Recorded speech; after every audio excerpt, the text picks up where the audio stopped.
देखो हेलिकल देखो हेलिकल पर क्या आना है, the motion of a particle in a plane perpendicular to B. अच्छा, अगर परपेंडिकुलर टू बी हो जाएगा तो एक सर्कल जनरेट हो जाएगा। इज बिफोर ए सर्कुलर, अब देखो जैसे यहाँ से ये पॉइंट आया, देखो ये ऐसे सर्कल घूमते हुए ये गया पॉइंट ऐसे, तो यहाँ पर देखो ये बी इस पॉइंट पर परपेंडिकुलर है, बट क्या होगा हल्का सा वो चेंज हो जाएगा परपेंडिकुलर से, एक सेकंड लूप जनरेट हो जाएगा होगा। तो क्या बोला, बिफोर अ सर्कुलर वन, एक सर्कुलर कंप्लीट करने से पहले, इसको क्या बोल, तो इस सर्कल कंप्लीट करने से पहले तो कैसा मोशन हो जाएगा, पाथ क्या हो जाएगा, हेलिकल पाथ। ठीक है, सोलेनॉइड की तरीके ध्यान देना है, चार्ज रखा हुआ है और यहाँ पर जो ये परपेंडिकुलर इसी पॉइंट पर परपेंडिकुलर होगा बी, और जैसे ही आगे बढ़ेगा तो फिर वो बी परपेंडिकुलर नहीं होगा और फिर वो डायरेक्टली वो क्या होगा, सेकंड लूप जनरेट कर देगा। तो that is called the pitch. ये जो हो जाएगी इसकी पिच कहलाएगी और ये क्या हो जाएगी, हमारी रेडियस कहलाएगी।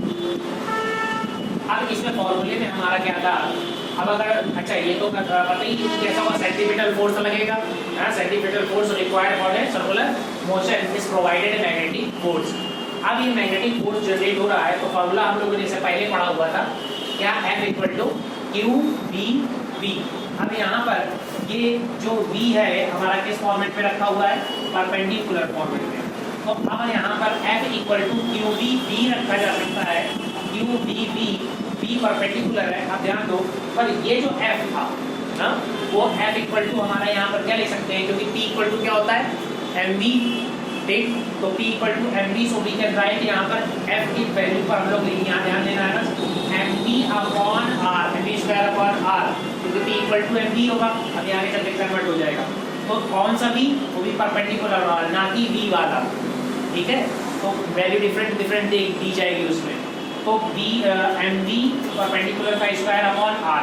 अब यहाँ पर केवल अगर r की वैल्यू निकालनी होगी तो ये जो r यहाँ आ जाएगा और ये जो v है इस तरफ आ जाएगा, तो एक v कैंसिल हो जाएगा, ठीक है। तो क्या हो जाएगा, r equal to mv perpendicular upon qb आ जाएगा। बात समझ में आया? तो mv परपेंडिकुलर अपॉन qb, तो mv को क्या लिख सकते हो, p, हाँ तो p अपॉन qb। ये हमारी क्या निकाली होगी, जब r, और r का मतलब रेडियस, तो हेलिकल मोशन पर जब r फाइंड आउट करनी होगी तो इस तरीके से निकालोगे।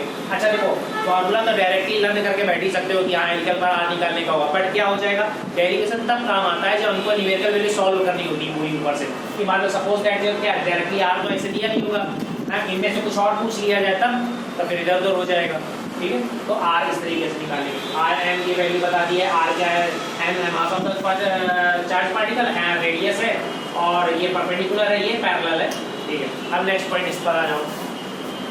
अब बोला गया कि radius of path of a charge particle is proportional to momentum, momentum के प्रोपोर्शनल होगा। फॉर्मूला बन गया हमारा p इक्वल टू mv। तो अगर इसी को r इक्वल टू, क्योंकि p इक्वल टू हम लोग लिख सकते हैं क्या, √2mk, तो 2mk, तो इसी वाले फॉर्मूले में जब यहाँ पर लिखा हुआ था p अपॉन qb, ठीक है भाई, जब यहाँ पर बोला गया ना perpendicular of the particle and inversely proportional to the magnetic magnitude of the charge and magnetic field, तो इनवर्सली प्रोपोर्शनल हो जाएगा। तो यहाँ पर कितना हो जाएगा, r इक्वल टू p की जगह पर यहाँ क्या लिखेंगे, √2mk। अब इस केस को p इक्वल टू क्या होगा, तो ये r निकालने का इस तरीके का भी एक फॉर्मूला जनरेट हो जाएगा। ये तब निकालोगे जब radius of path charge particle is proportional to momentum, ठीक है।